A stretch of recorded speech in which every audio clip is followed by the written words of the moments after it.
BRS ఇచ్చిన ఉద్యోగాలపై శ్వేతపత్రం విడుదల చేసే దమ్ము హరీష్ రావుకు ఉందా అని అన్నారు మంత్రి అడ్లూరి లక్ష్మణ్. ఒక్క ఉద్యోగికైనా కేసీఆర్ నియామక పత్రం అందించారా అని ప్రశ్నించారు. ప్రజలను డైవర్ట్ చేసేలా హరీష్ మాట్లాడుతున్నారని అన్నారు మంత్రి.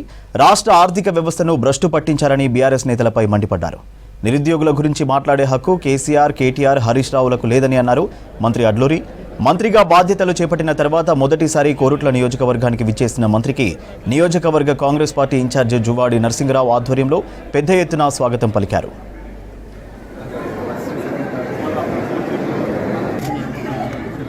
రాష్ట్ర ముఖ్యమంత్రి రేవంత్ రెడ్డి గారు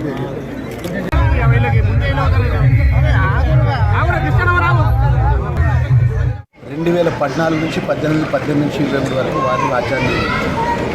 వారు రాజ్యాన్ని వెళ్ళినప్పుడు లోపల వాళ్ళు ఏం పని చేసినా ఒక శ్వేతపత్రం పెట్టుకున్నారు.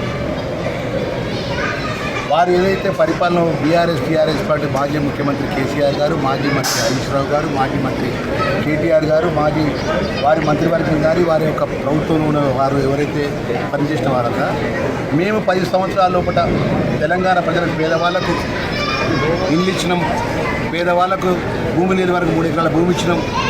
ఎవరైతే నిరుద్యోగ యువకులకు ఇన్ని శాఖల్లో కూడా మేము ఉద్యోగాలు ఇవ్వడం జరిగింది. ఇన్ని విధాల మేము మా ప్రభుత్వంలో కూడా మెరుగు చేసిన విషయాన్ని శ్వేతపత్రం విడుదల చేసి ఇప్పుడు మాట్లాడితే పద్ధతి. భారతదేశంలో ఈరోజు కేంద్రంలో భారతీయ జనతా పార్టీ ఈ కేంద్రంలో అధికారం ఉంది. రాష్ట్రాలు భారతీయ జనతా పార్టీకి సంబంధించినటువంటి రాష్ట్రంలో ప్రభుత్వాలు కూడా ఉన్నాయి. ఈరోజు కాంగ్రెస్ పార్టీ ప్రజాపాలన ఇందిరమ్మ రాజ్యంలో పడ్డ గౌరవ ముఖ్యమంత్రి గారి యొక్క నేతృత్వంలో పడ్డ రాహుల్ గాంధీ ఆలోచన విధానాన్ని ఎవ్వరు కూడా 18 నెలల్లో 59,000 ఉద్యోగాలు ఇచ్చిన ప్రభుత్వం ఏదైనా ఉంటే దమ్ము ధైర్యం ఉంటే చెప్పమనండి.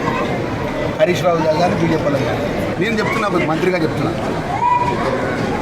2014 నుంచి 18 నుంచి 23 వరకు మేము ఈ యొక్క రెవెన్యూ డివిజన్కి ఇన్ని ఉద్యోగాలు ఇచ్చినాం, పిఆర్ డిపార్ట్మెంట్ ఇది ఉద్యోగాలు ఇచ్చినాం, ఆర్ఎండ్బి డిపార్ట్మెంట్కి ఇది ఉద్యోగాలు ఇచ్చినాం, గ్రూప్ 1కి ఇంతమంది సెలెక్షన్ చేసినాం, గ్రూప్ 2కి ఇంతమంది సెలెక్ట్ చేసినాం, గ్రూప్ 3కి సెలెక్ట్ చేసినాం. చెప్పమనండి దమ్ము ధైర్యం ఉంటే.